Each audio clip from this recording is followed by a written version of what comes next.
Hello, dear friends, it's me, Sofya Dorinskaya, President of the International Bureau for Human Rights and Mental Health and Director of the Sofya Dorinskaya Center for Medical Information.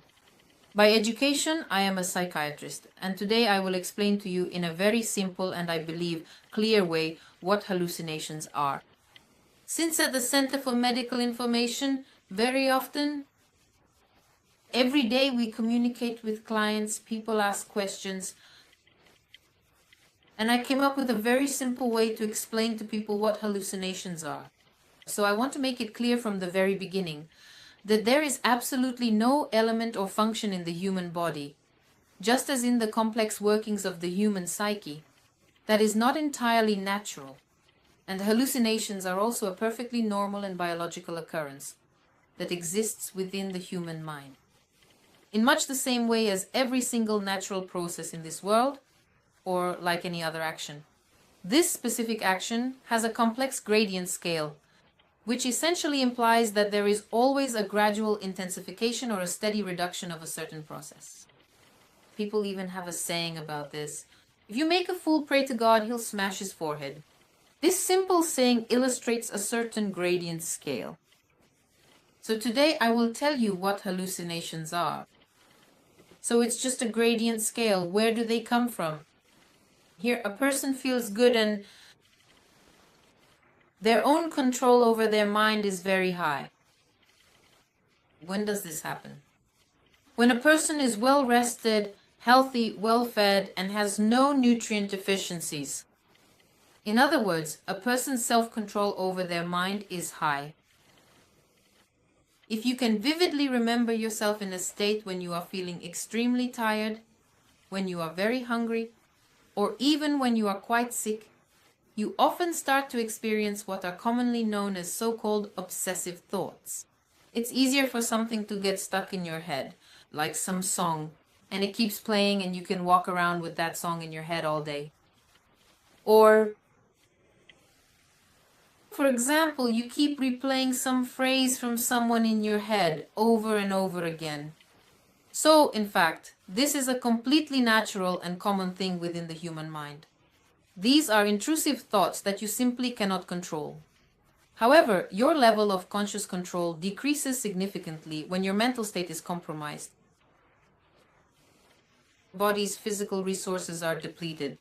Let me repeat, when you are hungry, when you are tired, when you might be freezing, and your body has used up a lot of resources just to survive and so on. If we go lower, that is, a person's control over their own mind begins to decrease. These obsessive thoughts that a person cannot control, start to take over more and more until they reach a state of complete psychosis. A person can fall into this very abruptly, very suddenly lose control. Over their thoughts, they can very quickly slip into a state of hallucinosis, for example, when poisoned by drugs. Just 5 minutes ago he was acting normal, then he took a dose of drugs and off it went. That's what it is. What weakens a person's control over their own mind? It's pain. And it's not some made-up pain, it's not some imaginary pain, it's real physical pain. There's a small nuance. This pain may not be consciously recognized by the person, like in cases when someone is hungry or tired. But for example, a person might not feel it. They don't sense hunger. That is, the body's cells are screaming they want to eat. And what does it mean that they want to eat? They start using up their own resources. The body begins to consume itself. But if a person doesn't replenish the nutrients in their body, the cells experience pain, and the body's control over the person's mind decreases. That is exactly why. And here is a quick diagnostic test for you to consider. As soon as you start feeling any kind of internal tension or some form of rising aggression, when you suddenly become explosive, your mood drops and everything around you begins to irritate you, you should go and find something nutritious to eat. This is the very first warning signal that your body is starting to experience physical pain. And the first clearly recognizable sign of distress is hunger, even if you have consumed a full meal quite recently. The food might not be nutritious enough, or you might have certain gastrointestinal pathologies that prevent your body from fully absorbing nutrients and so on. So this is a signal. Next, if real physical pain increases, a person either gradually or, as I mentioned, suddenly loses control over their own mind and completely uncontrollable thoughts begin to appear, thoughts that the person can no longer control, and this is called hallucination. What is the essence of the psychiatrist's profession? Let's go back to this again. Why in general, after all? Are psychiatrists needed at all?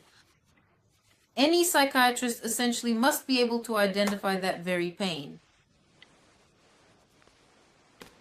What is this pain that weakens a person's control over their own thoughts?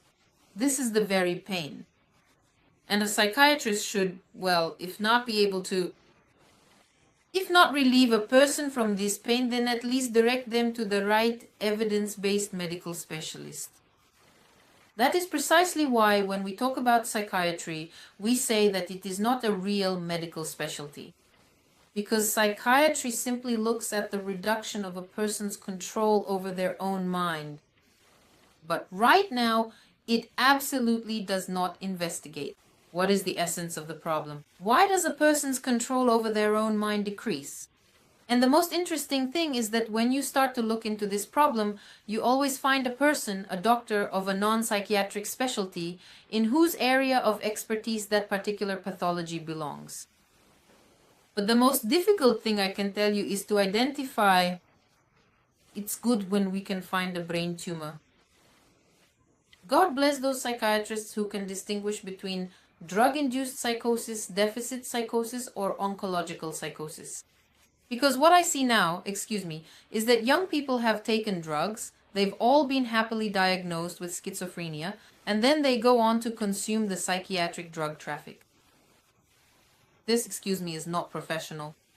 So God bless those psychiatrists who can at least roughly distinguish the signs of one type of psychosis from another, that is, the source of one psychosis from the source of another. But the most difficult and challenging thing to identify is the pain caused by nutrient deficiencies. And what we do is precisely deal with cases where there is no obvious pain, nothing visible on the surface, but the person feels unwell or has already ended up in psychiatry and then comes to us. It turns out that cellular pain caused by nutrient deficiencies can be so severe that a person can reach a state of psychosis.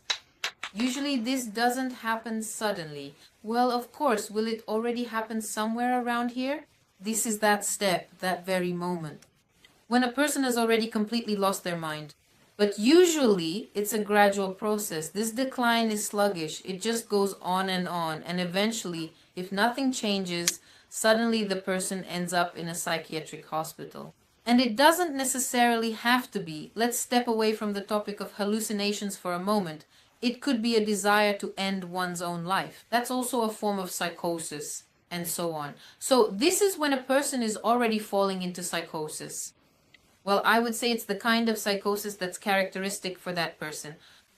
If a person is prone to experiencing hallucinations, they will experience hallucinations.